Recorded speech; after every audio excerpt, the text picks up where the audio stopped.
Geliefdes, baie welkom by ons erediens vanuit Rigters 2 vers 1 tot 10. Dis wat waar ons gevorder het met die tema om die Here te ken, bring verlossing. Hier word baie na fisiese verlossing ook verwys. So geliefdes, daarom begin ons met as fotum Rigters 2 vers 1. Ek het julle uit Egipte laat trek en julle gebring in die land wat ek met 'n eed aan julle voorvaders beloof het. Geliefdes, hier is 'n fotum omdat God sy getrouheid wys. Hy het hulle verlos vanuit Egipte. Vandag verlos die Here ons van die slawerny van sonde. En dit is wonderlik as ons besef wat dit is. En daarom groet die Here ons met sy seën vanuit Rigters 2 vers 1. Ek sal my verbond met jou nooit verbreek nie. Iets wat nog steeds so is vir die gelowiges. Geliefdes, kom ons begin deur saam te sing in die hemel is die Heer. Sien die lam op die troon, die dag van die bruid, die dag van die bruidegom.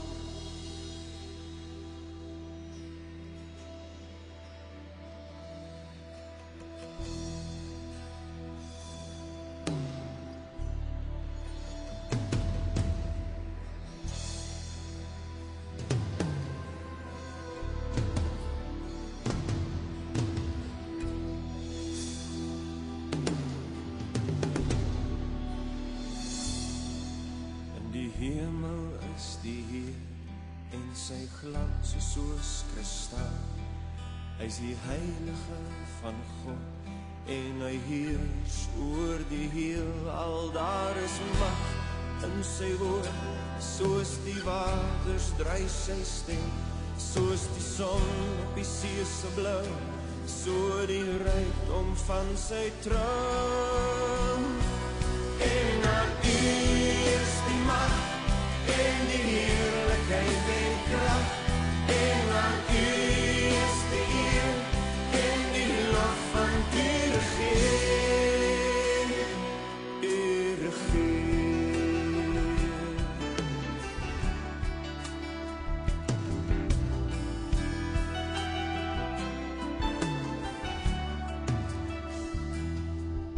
Miljoene in gereedheid staan die engele om sy troon, verpyster in sy sieraad en die wielde van sy kroon. Daar is mag in sy woord, soos die waters dryf sy stem, soos die son op die see se blou, so die rykdom van sy troon. En aan U is die mag en die heerlikheid en krag, en aan U is die eer en die lof van U regeer. En aan U is die mag en die heerlikheid en krag, en aan U is die eer en die lof van U regeer.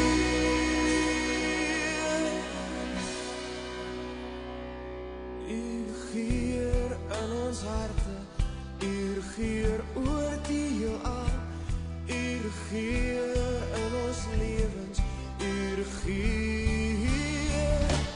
boven alle.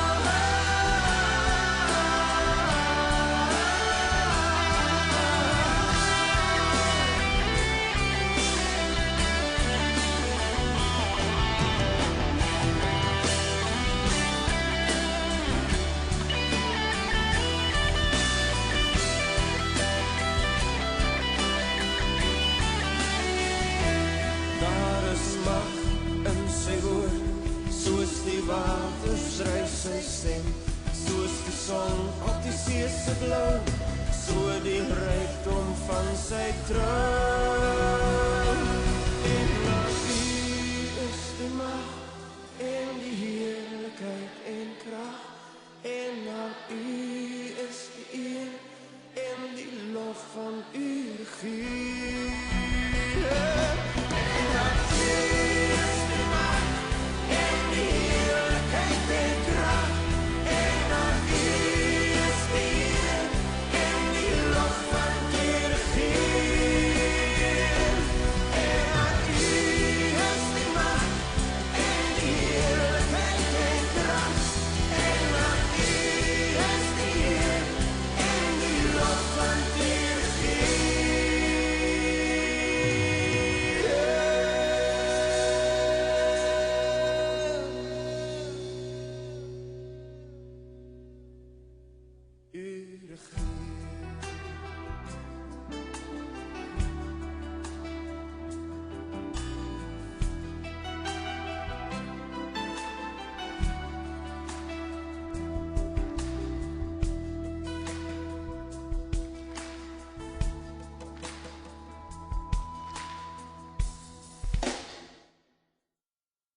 Liefdes, ek lees vir ons die wet uit Eksodus 20.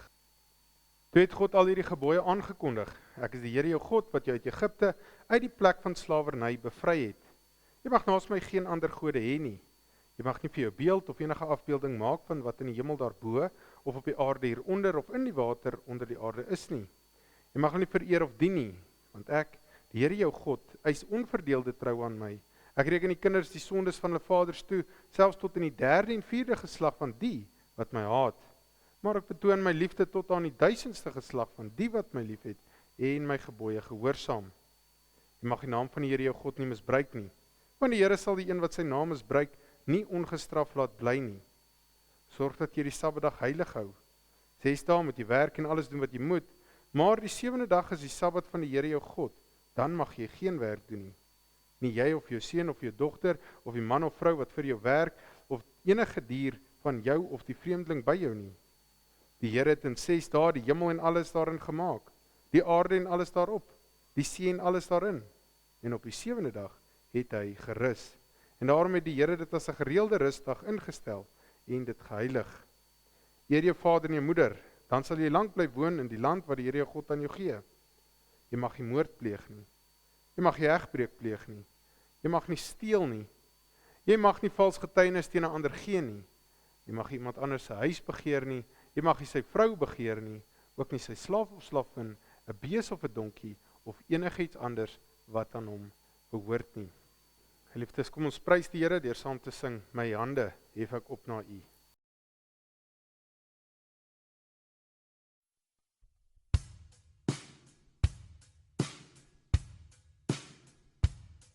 My hande hef ek op na U.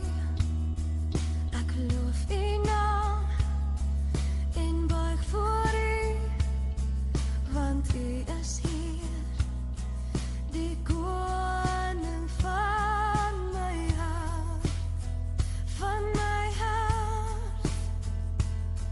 My hande hef ek op na U.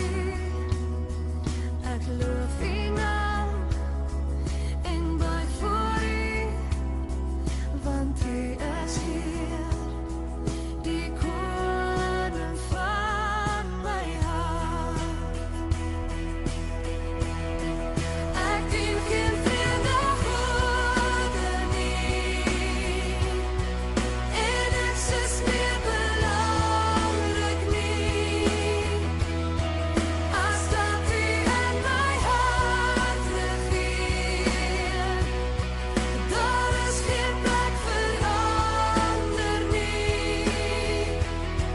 Voor U, o Heer, lê ek nou my lewe neer.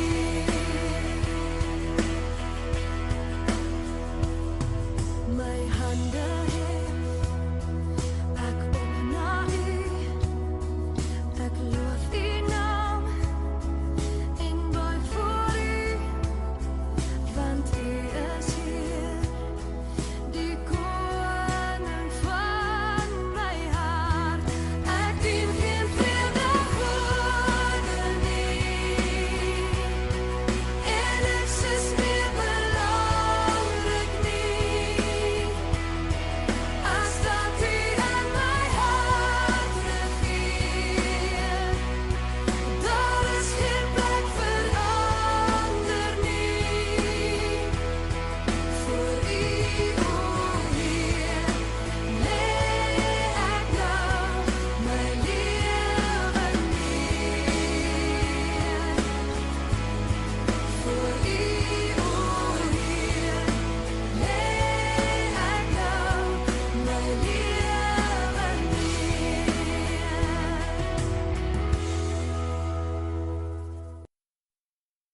Liefdes, voordat ons die woord lees, kom ons bid saam. Ons almagtige Vader, Heer, dis wonderlik nou dat ons Pinkster kon gevier of Hemelvaart kon gevier het, weer herinner word dat U regeer. Herinner word dat U langs die Vader sit en regeer oor hierdie wêreld. Heer, nou wat ons in rigters is, kan ons sien hoe U regering al hoe meer duidelik word en al hoe meer geopenbaar word. Heer, dat U self so bekend maak aan die mense. Heer, daarom is dit 'n wonderlike voorreg dat ons vandag hier kan wees en U beter leer ken. En Vader, help ons om raak te sien hoe U regeer. Ja, baie keer as ons dit sien wat in die wêreld aangaan, dan is ons maar bekommerd en ons wonder oor die oorlog, ons wonder, Vader, wat U raadsplan in dit alles is. Heer, daarom help ons, maak ons rustig, help ons om U te bly vertrou en op U staat te maak in alles wat ons doen. Weer, soos wat ons in Rigters is, help ons om te verstaan wat U vir ons sê, help ons om dit te begryp, help ons om U beter te leer ken. Heer, rus ons toe deur U Gees. Vader, nou dat Pinkster kom en dat ons Sondag Pinkster begin vier, en help ons om U beter te leer ken deur die Gees, U Gees beter te leer ken. En daarom deur die woord help ons daarmee. En help ons dat ons nie net sal stagneer nie, maar dat ons ook U woord sal verkondig. Kom rus ons toe deur U Gees om U werk te gaan doen. Heer, en dankie dat U ons sondes vergewe. Heer, ons besef ook, soos wat ons deur die Bybel lees, ook ons eie swakheid, ons besef ook self, Heer, dat ons nie verdien om U kinders te wees nie, ons besef ook selfs ons goeie, beste dade, Heer, is eintlik ook maar trek vir U, en daarom, Heer, wil ons vra, dat ons ook weer herinner sal word aan U vergifnis, Heer, dat ons al hoe meer ook besef, hierdie wêreld sonder U, Heer, sal ook maar net vernietig word, en daarom dank ons U vir die vergifnis, help ons om onsself te onderwerp aan U, Heer, dat ons sal besef, U is die enigste koning, en om vir U te lewe, is die enigste volmaakte doel, en daarom, Heer, kom help ons doel raak sien, en dit te gaan uitleef in die wêreld. Wees met ons familie en ons vriende, Heer, help hulle, deur hulle moeilikhede, help ons, deur alles waarmee ons worstel, en Heer, help ook, voorsien ook vir ons wat ons nodig het. Ons bid dit alles nie omdat ons verdien nie, maar alleen in naam van Jesus Christus ons Here. Amen. Geliefdes, die gedeelte wat ons lees is Rigters 2 vers 1 tot 10. Nog baie aan die begin van Rigters. Dit is waar daar nou oorgegee word. Joshua se afsterwe kom en die leiers wat hy aangestel het kom tot 'n sterwe, en dan kom die engel van die Here en praat met hulle. En die engel van die Here, geliefdes, sê ek ook maar nou, ek sal later weer herhaal, dat dit is Jesus. In Handelinge praat Stefanus en hy wys hoe Jesus altyd betrokke was in die Ou Testament. So die engel van die Here, engel beteken boodskapper. Jesus het nog nie mens geword nie, en daarom kom praat hy nou as 'n boodskapper, net so as daar gepraat word die engel van die Here, weet aan die einde van Openbaring, as Jesus weer terugkom, dan lyk hy ook heeltemal anders as wat hy gelyk het toe hy die eerste keer aarde toe gekom het. So nou, as ons praat van die engel van die Here, is dit hy. So kom ons lees saam Rigters 2 vers 1 tot 10. Die engel van die Here het van Gilgal af na Bokim toe gegaan. Hy het gesê, ek het julle uit Egipte laat trek en julle gebring in die land wat ek met 'n eed aan julle voorvaders beloof het. Ek het vir hulle gesê, ek sal my verbond met julle nooit verbreek nie, maar julle mag nie 'n verdrag sluit met die inwoners van hierdie land nie. Julle moet hulle altare afbreek, maar julle het my nie gehoorsaam nie. Waarom het julle dit gedoen? Daarom sê ek vir julle, ek sal nie hierdie nasies van julle af wegdryf nie. Hulle sal vir julle 'n struik word, en hulle gode sal vir julle 'n valstrik word. Toe die engel van die Here dit alles vir die Israeliete gesê het die hele volk hard gehuil. Daarom het hulle die plek Bokim genoem. Hulle het daar 'n offer aan die Here gebring. Nadat Joshua die volk laat gaan het hulle die land gaan verower, en daarna het elkeen na sy grond toe gegaan. Solank as wat Joshua geleef het die volk die Here gedien. Dit was ook nog so terwyl die leiers geleef het wat vir Joshua oorleef het. Hulle het nog al die groot dade beleef wat die Here gedoen het om vir Israel te help. Joshua, seun van Nun en dienaar van die Here, het 110 jaar oud geword. Hy het gesterf en hy is begrawe op sy grond in Temat Geres, op die Efraimsberge noord van Gehaasberg. Al die mense van sy leeftyd het gesterf, en die volgende geslag en die mense het nie die Here geken nie.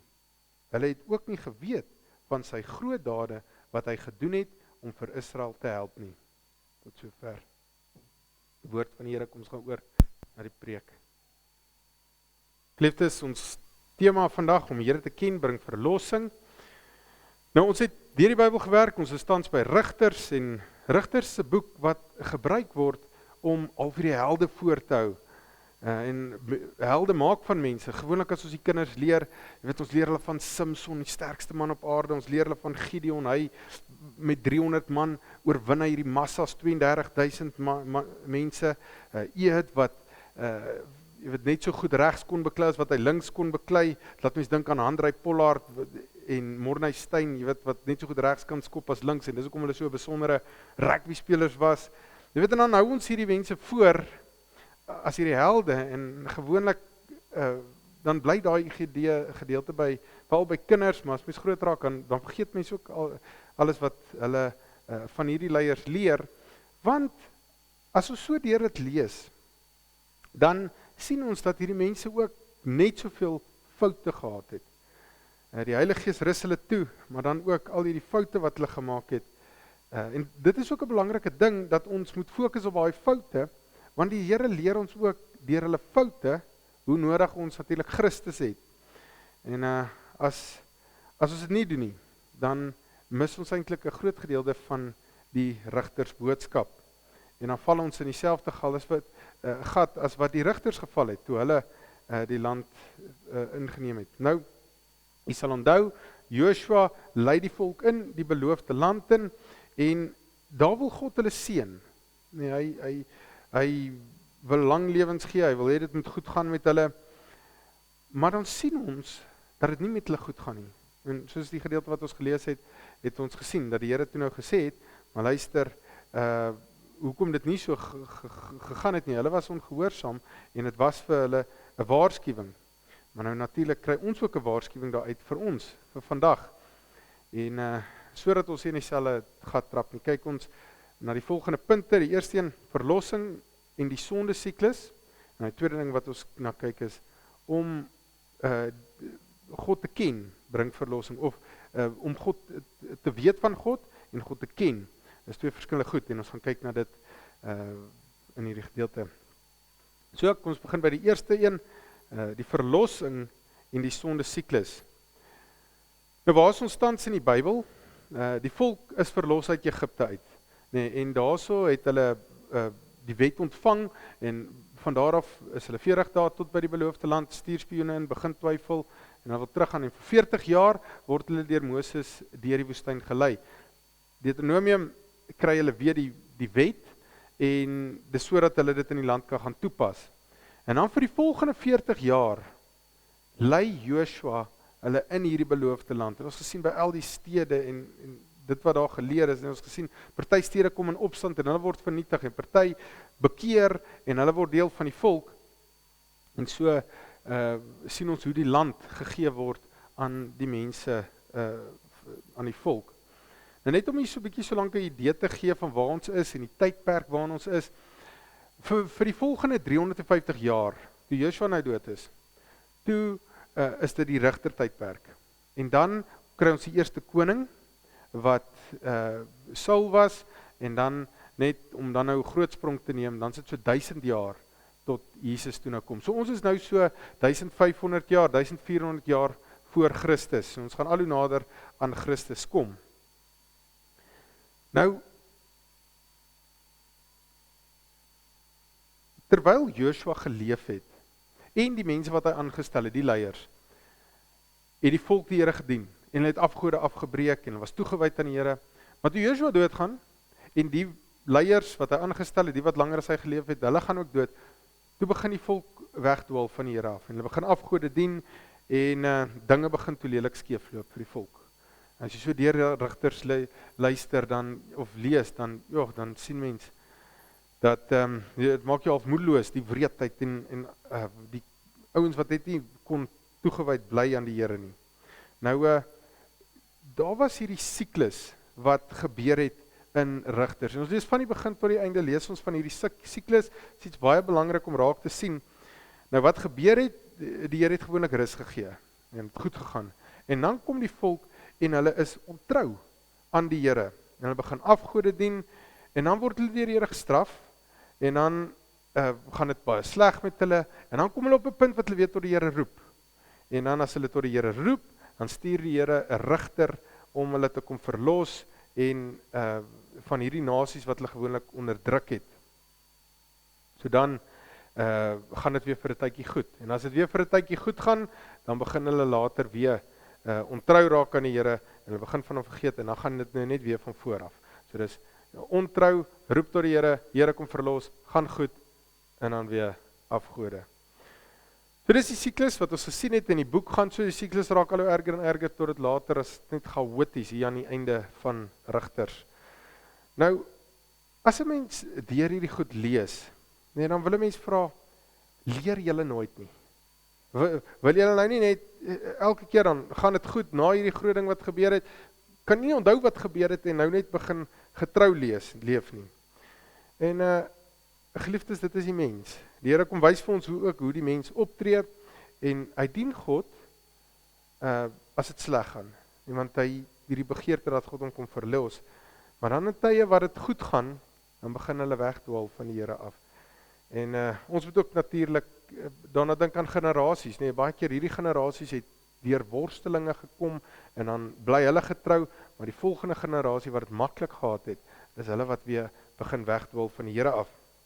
'n Baie belangrike ding wat ons onsself moet herinner aan en moet raak sien in hierdie gedeelte, is dat wanneer dien ek die Here? Dien ek hom as dit sleg gaan, omdat ek sy hulp soek? Maar dien ek hom ook as dit goed gaan? Of vergeet ek hom as dit goed gaan? Want ons moet onthou, nee, as ek die Here net dien as dit sleg gaan, dan gaan die goeie tye ook vinniger verbygaan. As dit goed gaan en ek dien nie die Here in daai tyd wat dit goed gaan nie, dan gaan daai goeie tyd ook vir my baie vinniger klaar raak. So dit is die dinge wat ons moet raak sien. En weet jy, nee, baie keer, nee, dan wonder ek, jy weet, ons het uitdagings in ons land. Nee, en dit gaan baie keer moeilik. Maar dan wonder ek soms, is dit nie maar ook die genade van die Here nie? Want het dit dalk te maklik gegaan, dan het ons ook maar weer weggedwaal van die Here af. En juis omdat ons al hierdie uitdagings het in ons land en al hierdie goed om op te los en dinge om te doen, dan bly ons afhanklik van die Here.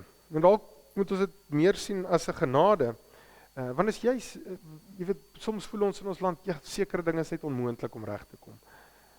Maar dit is ook vir ons baie belangrik om dit dalk te onthou, want juis as dinge regkom, dan sien ons dat dit die hand van die Here is en dat dit eintlik 'n wonder is dat dit reg gekom het. Nou geliefdes, soos ek gesê het, wanneer mens kyk na hierdie siklus, nee, waardeur die mens of eintlik die samelewing gaan, as 'n mens daarna kyk, en mens wonder, maar okay, hoekom het hierdie ouens nooit geleer hier uit nie?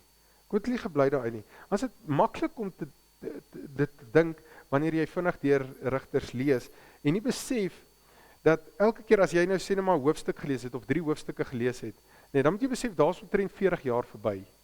So hierdie siklus is nie net elke jaar gaan hy deur die siklus, is gewoonlik sulke 40 jaar siklusse waardeur hulle gaan. 40 jaar gaan dit goed, en dan begin hulle vir 40 jaar afgode dien, dan gaan vir 40 jaar sleg, en dan so. So, nie heeltemal die 40 jaar is nie altyd, dis nie so mooi ingepas nie, maar dis lang tydperke, wat ons nou in 3 hoofstukke lees, dan besef 'n mens, nee, dit is hoekom dit baie keer gebeur het, want as ons aan onsself ook baie keer dink, nee, dit is maklik om iets op die kort termyn te doen, dis die lang termyn wat saak maak. Ons kan baie keer as jy nou aan 'n dieet ding, dis maklik om dit vir 21 dae te doen. Om dit in 'n leefwyse te kom wat 5 jaar gaan hou, is heeltemal 'n ander saak. Dit is baie keer selfs met die geloof. Nee, dis maklik om te sê ek bly getrou aan die Here vir hierdie volgende 40 dae. Nee, maar om in 'n lewenswyse te kom waar jy toegewyd bly en die dinge wegwys, nee, baie keer moet jy terugkyk na 10 jaar en sien, joh, ek het nogal weggedryf in die laaste 10 jaar. Nee, so dan moet ons besef, nee, op die lang termyn begin dit nie so maklik lyk nie, nee, om nie ook maar in hierdie siklus te val nie. Nou ek wil vir ons hierdie siklus verduidelik vanuit Gideon, wat met Gideon gebeur het. Dis 'n voorbeeld van 'n rigter. Nou, Gideon begin in 'n tyd wat dit sleg gaan met die volk. Hulle lewe in vrees, hulle kruip weg in grotte, hulle oeste word gesteel, klink nogal bekend. Partykeer voel ons ook maar, nee, ons moet heeltyd wegkruip agter tralies, ons moet goed word gesteel en ons is elke dag bang vir iets wat gaan gebeur. En dan kom die Here en die engel van die Here kom verskyn aan Gideon en sê: "Wees gegroet, dapper vegter." Dis interessant want hy sit en wegkruip. En dan sê die Here dit vir hom. En net so weer herinnering, onthou die engel van die Here is Jesus in sy vorm toe hy nog nie mens geword het nie. En dan roep die Here vir Gideon op en hy sê vir hom hy moet hierdie werk gaan doen. En dan was daar daai hele verhaal van Gideon wat getwyfel het en hy vra vir die Here 'n teken en hy sê laat die vlies môreoggend nat wees van die dou en die grond nie. En dan gebeur dit en dan betwyfel hy nog steeds en dan vra hy maar net om seker te maak dat dit omgeruil wees nou die volgende dag en dan gebeur dit. So die Here wys vir hom dat hy met hom is. En dan is dit interessant, die Here sê vir hom die eerste ding wat hy moet gaan doen, gaan breek jou pa se afgode af. Hy gaan toe eerste ding en hy's weer bang nog steeds en hy breek dit af in die nag. So hy is getrou maar alhoewel hy twyfel en die mense wil hom doodmaak daarvoor. En sy pa kom vir hom op en hy sê sy pa sê vir die mense, luister maar, laat Baal hom dan doodmaak. Hy het mos die krag. So op hierdie manier word Gideon dan gespaar. En dan gaan Gideon en hy gaan maak mense bymekaar om nou hierdie volke te gaan verdryf wat hierdie boosheid doen.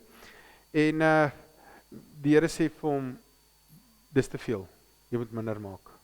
Want baie belangrik, die Here het gesê, as julle so baie is en julle gaan val hierdie mense aan, weet julle wat gaan gebeur? Die mense gaan sê, maar dis oor ons eie krag dat ons hierdie gedoen het. So, hy kry aanvanklik 32,000 mense en die Here maak dit minder dat op die einde 300 mense was.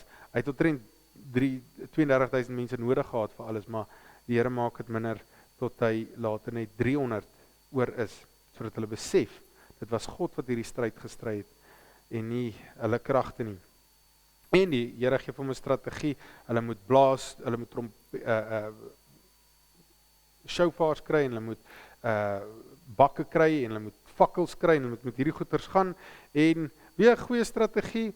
Daar ook word hulle getwyfel, maar hulle stuur iemand in om te gaan luister na 'n droom en in die droom sien hulle nee, die Here is met hulle en 'n wonder gebeur. Die mense beklei amper te mekaar en op hierdie manier wen hulle toe en word hulle verlos. En dan is daar 'n tyd van vrede. En dan begin dinge weer skeefloop. So aanvanklik, jy weet, die Here verlos hulle. En dan aanvanklik begin Gideon goed. En die mense kom na Gideon toe en hulle vra vir Gideon, Gideon, sal jy oor ons koning wees? En hy sê, God is koning. En dis baie goed, nee, dat hy dit sê. Maar dan gaan leef hy as 'n koning. Hy gaan lewe in hierdie weelde en natuurlik sy kinders ook en op 'n stadium begin hy ook 'n afgod oprig en hy noem toe een van sy kinders, alhoewel hy hierdie gesê het, toe noem hy een van sy kinders my pa's koning. So duidelik wil hy al gesien word daar. En daai seun gaan en Gideon het op daai stadium 70 kinders en daai seun gaan en maak 69 van daai kinders dood omdat hy alleen wou regeer. Jy weet, heeltemal vergeet wie God is en so skeef geloop en hy bring hierdie verskriklike geweld weer terug in die volk in. So daar weer heeltemal skeef geloop. En geliefdes, ons moet dit ook baie keer in die lewe sien. Waar ons ook al is op 'n stadium. Nee, in watter stadium bevind ek myself? In 'n tyd waar dit dalk goed gaan of is ek in 'n tyd waar dit moeilik gaan en ek smag na verlossing of is ek dalk in 'n tyd waar die Here besig is om my te verlos van dit wat moeilik is, besig om my dit wat moeilik is 'n oplossing te bring of iets wat dit wat moeilik is in my lewe te weg gaan vat. Dit is belangrik om te besef in al hierdie verskillende omstandighede is daar iets om te onthou, of 'n waarskuwing, of iets waaraan ons moet vashou. So, as ons deur hierdie verskillende tye gaan, as dit dalk moeilik gaan, wat is belangrik om te onthou? Of as dit goed gaan, ja, kom ons begin by as dit goed gaan, dan is dit belangrik om te onthou, mense gevoel van, ek is nie afhanklik van iemand nie, kom baie in, nee, en dan sit juis die tye wat ons gewaarsku word om te sê, maar jy gaan dalk afgode begin dien, want jy voel, jy vergeet al, jy is afhanklik van die Here, so jy begin al hierdie afgode te dien in jou lewe. En dan is dit belangrik om te besef, luister, ek moet afhanklik bly van die Here. En indien God, jy weet ek God gaan vergeet, gaan hierdie goeie tyd ook dalk baie vinnig vir my uitloop. Indien jy dalk in 'n tyd leef, waar dit dalk met jou baie moeilik gaan, nee, dan het ons natuurlik die hoop, waarna ons kan uithou, en sê maar die Here bring dalk vir my verlossing, nee, van hierdie ding wat moeilik is, met 'n uitkoms gaan gee. Maar ons het ook, wat ons hoop gee baie keer, is juist deur hierdie swaar tyd, is God dalk juist besig om jou te herinner aan hoe afhanklik jy van die Here is. Want baie keer as jy nie daai tyd het nie, mens kort baie keer daai herinnering om te onthou hoe afhanklik jy van die Here is, en juist in daai moeilike tye wat jy dit besef. En dan gaan jy ook na die Here toe met die regte houding. En baie keer wil ons net verlossing hê sodat ons gemaklik kan leef, maar baie keer juist, as ons afhanklik na die Here toe gaan, dan gaan ons ook met die houding om te sê, my Vader, ek wil gehoorsaam lewe aan U, en 'n lewe wat U verheerlik. En dan, geliefdes, indien jy dalk in 'n tyd kom, wat, jy weet, verlossing ervaar, van wat ook al moeilik is, jy weet, dan is dit belangrik om te onthou, dat ons nie weer moet terugval daarin nie. Nee, dat ons nie weer moet terugval nie, dat ons moet onthou dit wat die Here ons geleer het deur hierdie swaar tyd, en dat ons moet onthou dat ons as verlostes moet leef.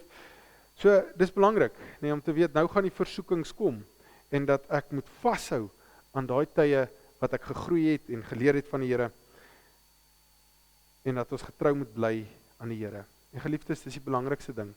Nee, ons verlossing van die sonde, nee, want dit is die sonde wat baie keer die moeilikheid bring, en goed, en dat ons hierdie begeerte moet hê, nie net aan verlossing aan die omstandighede waarin ons beleef nie, maar verlossing van die sonde. Nee, en dis die sonde wat al hierdie moeilikheid maak in ons wêreld. En alleen deur te luister na Christus, die engel wat al gestuur is, deur gehoorsaam te leef aan hom, kry ons werklik hierdie verlossing.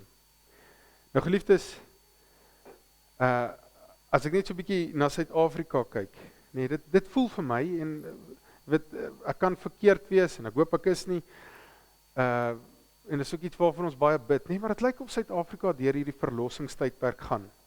Nee, en jy weet, een van die dinge wat vir ons regtig hierdie groot probleme veroorsaak, is natuurlik leiers wat nie verantwoordbaar gehou word nie. Nee, as hulle steel, dan word hulle nie verantwoordbaar gehou nie, of as hulle, selfs hoor ons nou dat hulle moord pleeg, en ja, daar is hierdie sluipmoorde en hierdie goed wat gebeur, nee, en daar is net geen gevolge vir mense wat dit doen nie.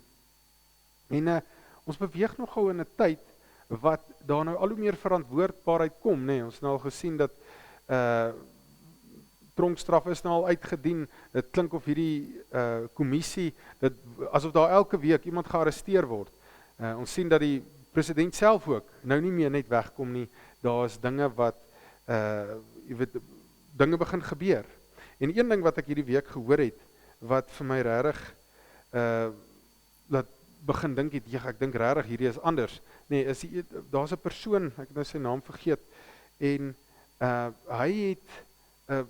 hy praat oor hierdie Pala ding wat gebeur het, en hy sê hy was aangestel om hierdie ding te ondersoek en goed, en hy het die saak gemaak, en hy sê die mense het na hom toe gekom, en hulle het vir hom 50 miljoen rand aangebied om hierdie saak nou net te los. En hulle het vir hom gesê, ons gee vir jou enige posisie wat jy wil hê, ek dink in die regering, en jy weet, hy kan die salaris betaal, en hy het dit nie gedoen nie, hy het dit nie gevat nie, hy het dit eerder in die openbaar, in die publiek ingebring, en dit is 'n wonderwerk. Nou, dit kan ook wees dat hierdie ouens begin raak sien, luister, hier begin verantwoordbaarheid kom, die ouens kom nie meer net weg nie, hulle is nie meer al untouchable nie, Nee, en dit kan dalk daai gevolg ook wees, maar ek glo dis ook gebede wat verhoor word, dat die boosheid op hierdie manier uit ons land verdryf word. Kan nog dalk lank vat, en ons weet nie, maar ons bly hoop en die Here dank, nee, dat hy hierdie dinge doen en ons so genadig is. Maar geliefdes, die belangrikste onthou, nee, as hierdie verlossing kom, dat ons nie die Here moet vergeet nie, en nie moet terugval in 'n gevoel van onafhanklikheid nie. En dit bring ons by die tweede punt. Om te weet van God en God te ken, is twee verskillende goed. So ek begin vir ons, deur vir ons weer 'n stuk te lees, wat ons reeds gelees het. Rigters 2 vers 10, daar staan, al die mense van sy leeftyd het gesterf, en die volgende geslag se mense het nie die Here geken nie. Hulle het ook nie geweet van die groot dade wat hy gedoen het om Israel te help nie. Nou geliefdes, daar's 'n groot verskil, om die Here te ken en te weet van hom. Die volk het geweet van God. Ek bedoel, hulle kom nou al uit 'n lang tyd van gelei word na die beloofde land toe, en in die beloofde land 40 jaar ingetrek, en jy weet, en tog het die volgende geslag hom nie geken nie. En is omdat hulle hom nie geken het nie, dat hulle begin afgode dien het. Want as hulle God geken het, die groot wonders wat hy gedoen het, want hulle geweet, maar hierdie afgode is niks nie. Nee, maar omdat hulle God nie geken het, hulle begin dink, maar die afgode is iets wat ons moet aanbid. En so die afgode was gemaak wat hulle verlei het. Nou geliefdes, die verleiding van 'n afgod is lekker, want hy beloof al hierdie goeders wat die mens wil hê, terwyl God vir ons weet wat die beste is vir ons, en hy sê ons moet dit doen, so dit is die beste, maar ons sien dit nie altyd raak nie. So, die mense het al hoe meer tyd aan die afgode gedien, al hoe minder tyd aan God spandeer. Nou ek sê, baie keer, nee, vir ons, luister, ons leer die Here ken deur sy woord, want dit is waar God homself openbaar. Nee, as ons enige ander metode het om God te leer ken, nee, ou wat sê die Here het vir my gesê, of weet, ander geskrifte wat die ouens begin inbring en goed. Jy weet, wat dan gebeur, of jy weet die Bybel verkeerd interpreteer en goed, nee, wat gebeur is, hulle maak 'n afgod van God. Hulle maak iets van God wat hy nie werklik is nie. En so ek sê dit baie, nee, dat ons moet doen met dit. Maar ek wil vir ons 'n bietjie infokus op afgodery, en ook verduidelik dit in die lig van die Nuwe Testament, dit vir ons duidelik maak. So baie keer sal ons dink, nee, ons dink, joh, in die Ou Testament het hulle hier groot standbeelde gehad en voor hulle gebuig, en dis wat afgode is, en ons doen glad nie meer sulke goed vandag nie, so ons hoef nie te bekommerd te wees dat ons afgode gaan dien, want is heeltemal iets anders. Maar tog wys die Nuwe Testament vir ons dat afgode is net so groot nog vandag. Nee, en wat hierdie afgode is dat, en hoe dit eers toegewerk het, is God het vir sy volk gewys wie hy is. Nee, en hulle het gesê, hulle moet sy gebooie onderhou, en hulle moet, en God sal vir hulle sorg. Maar dit was nie altyd vir die mense lekker nie. Hulle wou nie God se gebooie gehou het nie, maar hulle wou nog gehad het God moet vir hulle sorg, en God moet vir hulle voorsien.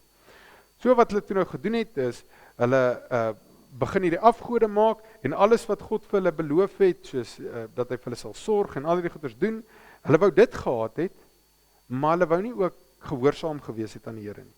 So dan vat hulle hierdie afgod, en sê, maar hierdie afgod sal vir ons alles voorsien wat ons nodig het, en hy sal ons laat leef soos wat ons wil. Dis baie lekkerder om so te leef. Hy sal vir ons oes te gee, en ons beskerm. En dan wat baie keer gebeur het, is dat dan offer hulle aan hierdie afgode, hulle vat 'n gedeelte van 'n opbrengsoffer aan hierdie afgod, en dan kom reën dit. Nee, en ons het in vorige gedeeltes gesien, Deuteronomium, en daar het die Here gesê, as julle afgode gaan dien, ek sal dit laat uitkom. Laat dit gebeur, want ek toets of jy my werklik lief het, en of jy my werklik wil ken. So, die feit dat dit lyk of hulle gebede verhoor is, wanneer hulle vir hierdie afgode gebid het, was die Here wat dit laat gebeur het, sodat hy hulle getoets het, nie, of hulle hom werklik wou dien. En dan wat gebeur het, dan het hierdie afgode, dan het hulle gedink, ja, maar hierdie afgode het mag, en dan wat gebeur, dan kom daai droogtes en daai moeilike tye, en wat hulle dan nou doen is, dan begin hulle al hoe meer en meer van hulle opbrengs vir hierdie afgode offer, sodat hulle net hierdie afgodse goedkeuring kan kry, en sy guns kan wen, en dan het hulle, dit het al hoe slegter geraak, dat op 'n stadium, dat hulle kinders begin offer het aan hierdie afgod, om sy guns te wen. So, dit het net al hoe erger en hulle moes al hoe meer en meer opgeoffer het van dit wat hulle gehad het en om hierdie afgodse en goedkeuring te kry. En hoekom het hulle dit gedoen? Want hulle wou aangehou het met hulle hebsug, hulle wou aangehou het met hulle losbandigheid, hulle wou aangehou het met hulle oneerlikheid en nog steeds al die goed geniet wat God gee. Nou geliefdes, as die Nuwe Testament kom, verduidelik die Nuwe Testament vir ons. Dis nie daai afgod, en goed, soms word dit gewys, maar dit is dit wat saam met afgoderry gegaan het, wat hierdie moeilikheid gebring het. So dis ook al afgode was van vrugbaarheid, want die vrugbaarheid het gegaan oor, hulle wil losbandig lewe, en jy weet, hulle wil baie geword het, en dis ook al afgode was van oeste, en die son, en al die goed, want dis alles goed wat jy nodig het om te lewe, nee. En ek lees vir ons Efesiërs 5 vers 5, waar die Here vir ons sê wat afgoderry is. Hier is dan net een van die voorbeelde, dis die mees prominente een. Dit moet julle goed besef, iemand wat ontug pleeg, onsedelik lewe, of 'n gieraard is, want gierigheid is afgoderry, het nie deel aan die koninkryk van Christus en van God nie. Nee, so as mens nou hoor daarso, nee, as 'n mens besef, hier is wat afgoderry is, dan besef ons ook gats, maar ek het ook maar baie keer afgode in my lewe. Nee, mens kom baie keer al hoe meer jou afgode af. Nee, mens kom partykeer agter, maar ek is dalk geldgierig, ek is dalk hebsig, ek het dalk 'n behoefte om ontug te pleeg of oneerlik te leef, gierig te wees. En dan besef ons maar ons het maar self ook afgode.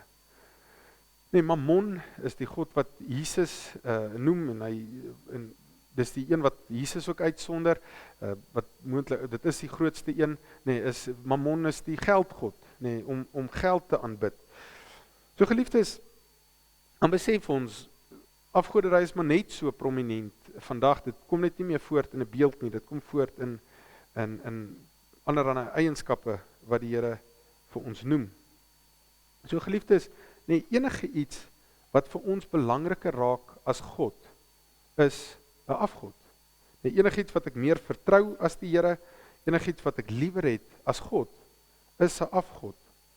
En daarom moet ons besef, nee, dat ons, en geliefdes, wat was die groot fout? Hulle het geweet van God, maar hulle het hom nie geken nie. Hulle het geweet God lei hulle uit, maar hulle het al vergeet van die wonderdade wat die Here gedoen. Hulle het nie die detail van God geken nie. Hulle het nie geweet wat God alles van hulle verwag nie.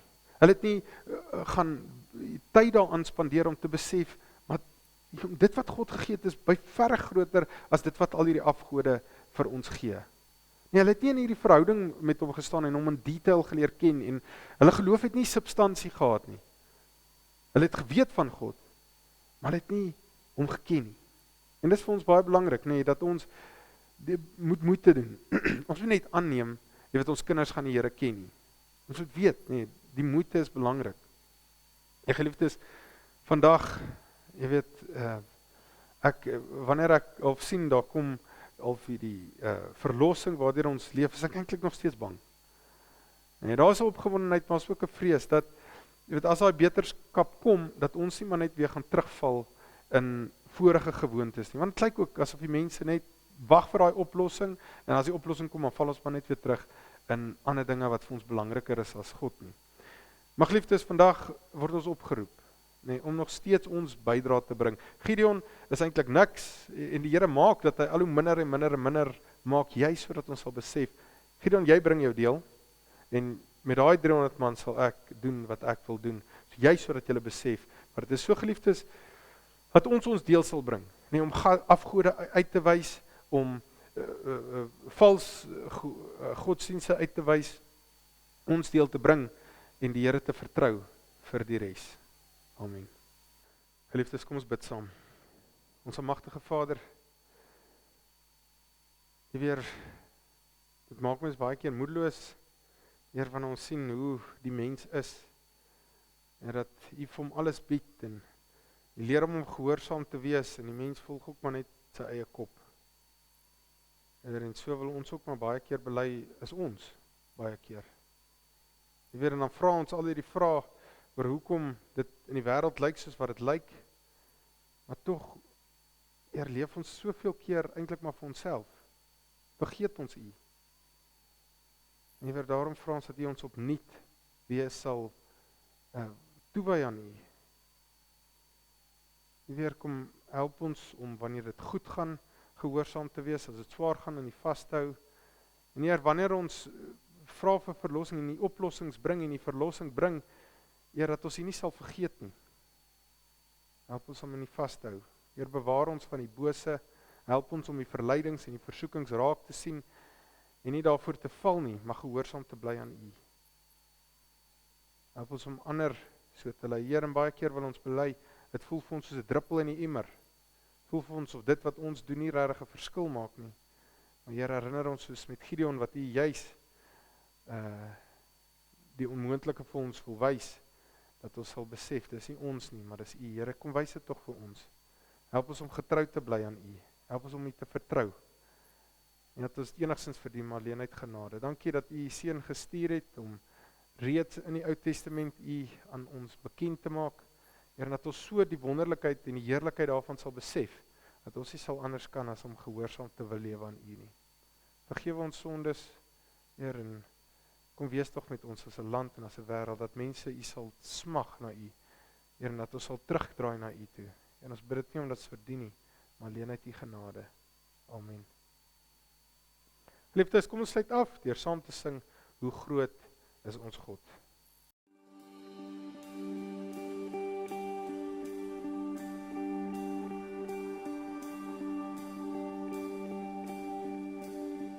Die wilde van die Heer, geklee in majesteit, die hele aarde juig, die hele aarde juig. Hy kleed homself met lig, en duisternis moet vlug. Begin en die einde, begin en die einde. Hoe groot is ons God, ons sing, hoe groot is ons God. Almal sal sien, hoe groot is ons God.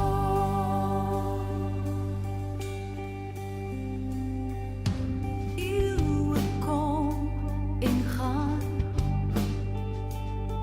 en tyd besin sy hand. Begin en die einde, begin en die einde. Die Godheid drie in een. O Vader, Gees en Seun, die leeu en die lam, die leeu en die lam. Groot is ons God.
Geliefdes, gaan die week in met die seën van die Here vanuit Numeri 6 vers 24.